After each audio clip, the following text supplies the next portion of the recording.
Viewers আসসালামু আলাইকুম, সবাই কেমন আছেন? নতুন একটি ভিডিওতে আপনাদের সবাইকে আবারো স্বাগতম। আজকের ভিডিওটি খুবই গুরুত্বপূর্ণ। সেটি হচ্ছে সবাই এটা 99% ভুল করেন, সেটি হচ্ছে এ নাম্বার অফ এবং দি নাম্বার অফ এর ব্যবহার। সো এ নাম্বার অফ এবং দি নাম্বার অফ এর ব্যবহারটি সবাই একটু দেখে নেবেন।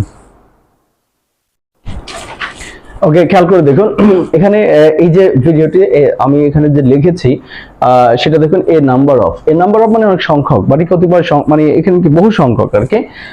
এ নাম্বার অফ নির্দিষ্ট একটা সংখ্যা নয়, নির্দিষ্ট সংখ্যা নয়, অনেকগুলো সংখ্যা। যেমন এ নাম্বার অফ বয়েজ, অনেক বালকেরা। আচ্ছা, এ নাম্বার অফ গার্লস, অনেক বালকেরা। ঠিক আছে, এটা তাহলে এ নাম্বার অফ দ্বারা কি একটা সংখ্যা বোঝালো। ঠিক আছে, এ নাম্বার অফ দ্বারা সংখ্যা বুঝিয়েছে। সংখ্যা আপনি এটা বুঝে নেন, যেমন এ নাম্বার অফ মানে অনেক সংখ্যক। ওকে, আর দি নাম্বার অফ ব্যাপারটা দিয়ে যেটা বুঝিয়েছে সেটা হচ্ছে দি নাম্বার অফ। এই দি নাম্বার অফ যেমন ধরুন এটা দিয়ে আপনাকে কিভাবে বুঝাবো, সেটি হলো 50 জন ছাত্রছাত্রী। হ্যাঁ, 50 জন ছাত্রছাত্রী, এখানে 50 কি সংখ্যাটি না? ওকে, এই 50 জন ছাত্রছাত্রী এটা কিন্তু 50 হচ্ছে একটা সংখ্যা। দি নাম্বার অফ দ্বারা এই সংখ্যাটি মানে সংখ্যাটি আমি যদি ধরুন এখানে আমি 80 লিখি। ঠিক আছে, 80। এখানে দি নাম্বার অফ বোঝালে 80 স্টুডেন্টস, 80 স্টুডেন্টস, এই 80 স্টুডেন্টস কে বুঝাবে না দি নাম্বার অফে। দি নাম্বার অফে বুঝাবে 80 সংখ্যাটি। হ্যাঁ, সংখ্যাটি জাস্ট বুঝাবে সংখ্যাটি। ওকে, এবার যদি আমি এখানে লিখি 90 স্টুডেন্টস।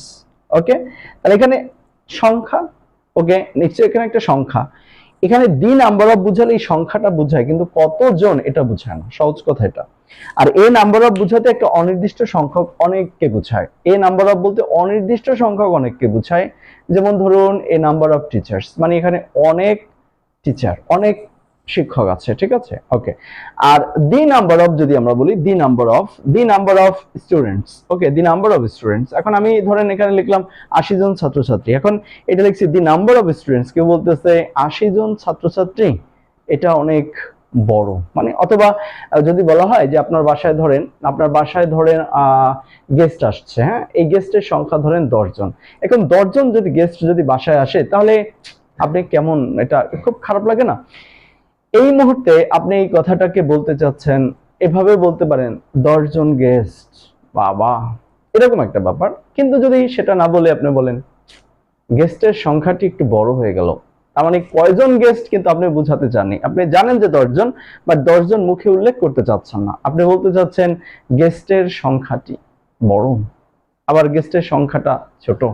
আপনি বলতে চাচ্ছেন না 10 জন গেস্ট, 20 জন গেস্ট অথবা 30 জন গেস্ট, এই সংখ্যাটি বলতে চাচ্ছেন না, বরং ইনডিরেক্টলি আপনি বলতে চাচ্ছেন। ওকে, যেমন ধরুন আপনার বাসায় আশেপাশে খালি মানুষ আর মানুষ, মানুষ আর মানুষ। ঠিক আছে, মানে এখন ব্যাপারটা হচ্ছে দেখা যায় আমাদের বাড়ির আশেপাশে উঠানে আনাচেন অনেক বাচ্চারা যখন খেলাধুলা করে, যখন ধরেন 20 জন 30 জন বাচ্চা হয়ে গেল, তাহলে আমরা অনেক সময় বলে ফেলি কি কি প্রায় 50-60টা বাচ্চা এসে প্রতিদিন ডিস্টার্ব করে, কারণ বাচ্চা অনেক বেশি বাচ্চা হয়ে গেছে। তো এই যে বাচ্চা হয়ে গেছে এটা একটু ডিস্টার্বিং মনে হয়। কিন্তু যদি আপনি একটু ভদ্রভাবে বলতে চান, ছেলে মেয়েদের সংখ্যাটা একটু বেশি হয়ে গেছে। ছেলে মেয়েদের সংখ্যাটা একটু বেশি হয়ে গেছে।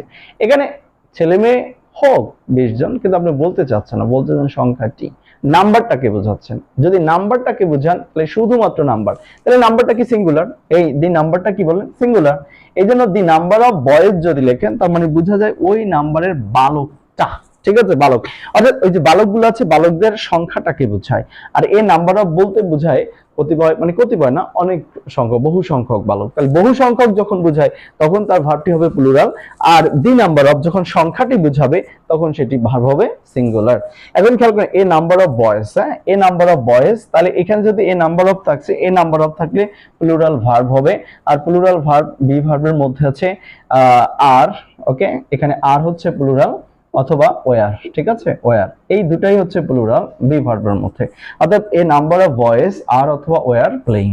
আর দি নাম্বার অফ বয়েজ, এখন এখানে যে দি নাম্বার অফ আছে, দি নাম্বার অফ থাকলে সেটা সিঙ্গুলার ভার্ব হবে। ওকে, এই যে দি নাম্বার অফ, এখন সিঙ্গুলার বি ভার্বের মধ্যে সিঙ্গুলার কোনটি? সিঙ্গুলার হচ্ছে এম, আরেকটা হচ্ছে ইজ, আরেকটা হচ্ছে কি বলেন আর। ওকে, এই তিনটাই তো সিঙ্গুলার। এর মধ্যে এম বসবে না, কারণ এম শুধুমাত্র আই এর পরে বসবে। ও সরি, এটা আর না, এটা হবে ওয়াজ। ওয়াজ। আচ্ছা, এই এমটা শুধুমাত্র আই এর পরে বসে, আর এখানে কি ইজ আর ওয়াজ, হ্যাঁ এই দুটো বসতে পারবে। একটা হচ্ছে ইজ, প্রেজেন্ট ফর্মে ইজ, আর পাস্ট ফর্মে ওয়াজ, এই দুটোই বসতে পারবে। আশা করি এটি বুঝতে পেরেছেন। তাহলে আপনাদের জন্য এবার একটি কুইজ, এটার আনসার আপনারা করবেন।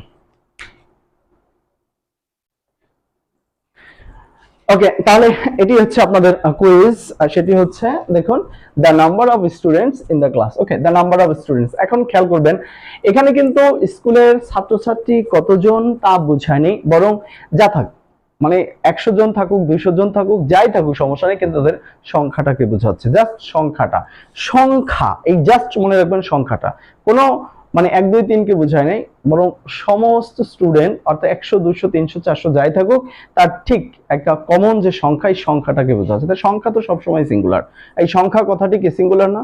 সংখ্যা কথাটি সিঙ্গুলার, এই জন্য এরপরে ভাব শব্দদ্বয় কি হবে? সিঙ্গুলার হবে। এখন দেখুন এখানে কি আছে? দি নাম্বার অফ স্টুডেন্টস, এখানে স্টুডেন্টস হবে। দি number of students in the class, ক্লাসের ছাত্রছাত্রীর সংখ্যাটা স্মল।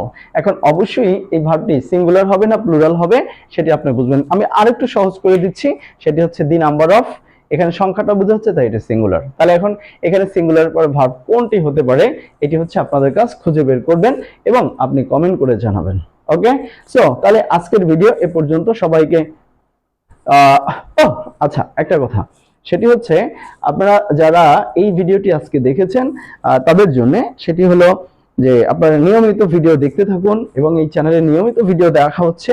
এবং একটা পর্যায়ে যেটা হবে যে আপনি এই চ্যানেলের সাথে নিয়মিত থাকলে ইংলিশে আর কোনো আপনাকে প্রাইভেট টিউটর খুঁজতে হবে না, বরং আপনি এগুলো দেখতে থাকলেই মূলত আপনার সকল সমস্যার সমাধান হবে বলে আশা করি ইনশাআল্লাহ।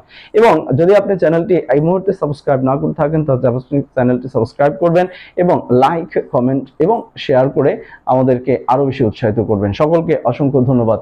আল্লাহ হাফেজ।